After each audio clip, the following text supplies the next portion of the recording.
took the trouble yesterday to visit the headquarters of EFCC. I wanted to see what will be the mode of hospitality for some of our leaders who will surely sooner or later pass through the doors of that beautiful building not far from here.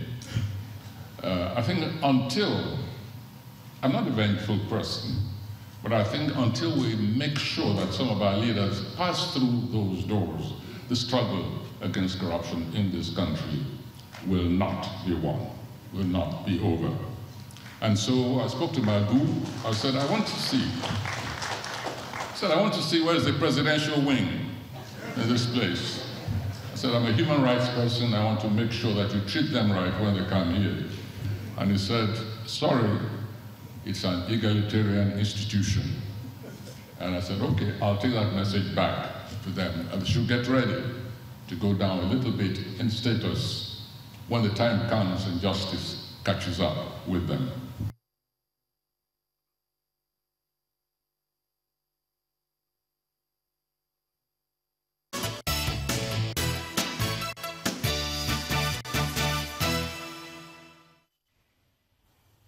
Well, was that some endorsement from the Nobel laureate himself, Professor Wale Soyinka, talking about the new EFCC building? It's a special day for the EFCC today, and who best to join us than the acting chairman of the EFCC, Mr. Ibrahim Magu. You're welcome to Sunrise Daily. Thank you very much. You must be mighty pleased that you're moving into your new building. Well, you can't say more than that. I mean, you can say it again. It's so good. It is a dream come true. And you're getting some endorsement there from the Nobel laureate saying that there are no presidential wings. It is egalitarian in nature. Of course, yes. Everybody is treated equal, and I want every Nigerian to endorse what we are doing. But this hasn't come without criticism. There are people who are saying, I mean, why are you building something so massive, so expensive? They think 25 billion naira, which is the cost at which this building has come, is quite an enormous sum for just one institution. This transcends three administrations. I met it and I made sure it's put in place. So, I mean, you can go in and see it and compare to what is happening. I mean, we make sure transparency ensure transparency, ensure timely completion, determination to follow of this. And I mean, if you get professional to go and value, I mean, it's far much more than what you are mentioning. But it's not for me to defend. It's for the professional to come and see it, to assess whether it is worth whatever it is. And well, I mean, it's okay, satisfactory. It's worth it. How is this going to help in the fight against corruption? Because part of the things that people have always talked about is the fact that we haven't put our money where our mouth is in the fight against corruption. You have talked about even sometimes the underfunding of the EFCC, the fact that your men sometimes don't have the logistics to go out, sometimes no vehicles, sometimes no money to pay lawyers. You know, you've talked about how the opposing teams usually have the best defense lawyers and you're barely able to, get lawyers. How is this building? And would you say that this is a right investment in the fight against corruption? Well, I think it is. It is because we need to move to a better place because we are occupying rented quarters. This will ensure the confidentiality of the document. As it is now, we have our men and facilities and sections, investigation, prosecution scattered in rented quarters. So this does not give a secure confidentiality of document. And so if you put everybody in one house, I think it's better. You get a better coordination. What about the states? The states are not getting edifices like this, and they have to still work the way they're working right now. You have to start gradually. You do one thing at a time. Mr. Magu, there are some serious questions right now around what has happened to assets that have been recovered.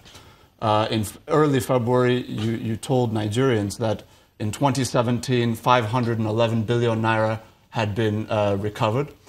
And later in that month, we now know that there was a letter sent to your office by the Minister of Finance, Kemi Adeosun, querying you, asking why is it that the Accountant General only can tally 91 billion in terms of recovered assets. Where is the difference, and why aren't they aligning? What is your response to that?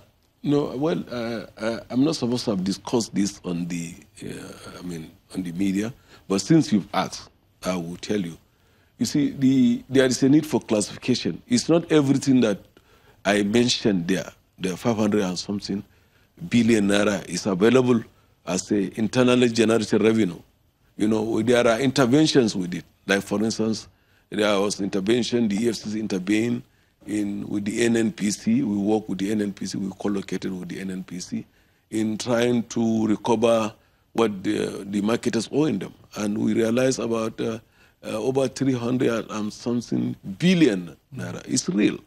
And then we also work with the Federal Inland Revenue Services, and with our intervention, we were able to recover over 28 billion naira. And the chairman of Federal Inland Revenue told me that some banks, they never wanted the problem with the EFCC. So when they realized there was an intervention from the EFCC to help recover the taxes, and they went quietly from behind. And so these are things that we have done. We have also worked with the AMCON, we have worked with the NPA, etc., etc.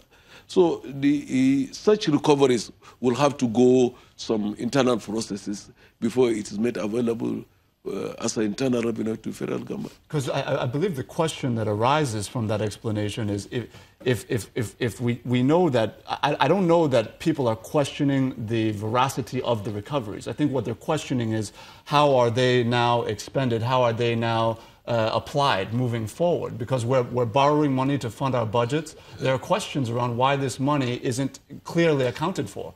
I think you should have directed this to the Minister of Finance, because I am not bothered about how it is used. I'm only bothered about how to recover and follow the laws process.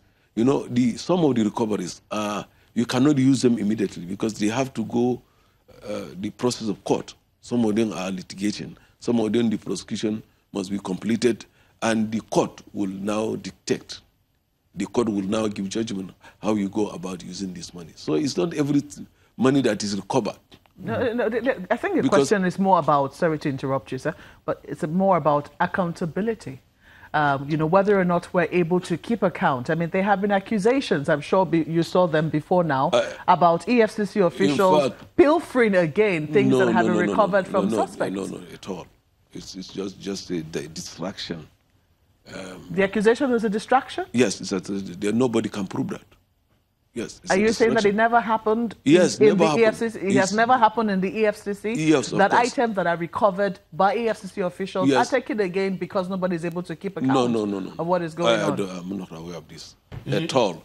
And I'm old enough in EFCC. We started EFCC in 2003, around May. I'm telling you, I haven't seen that. It's a very serious matter. You don't think it's also a question of raising the figures, you know, bloating up the figures that you have recovered so far? We don't do that. We don't do that. For whatever reason at all.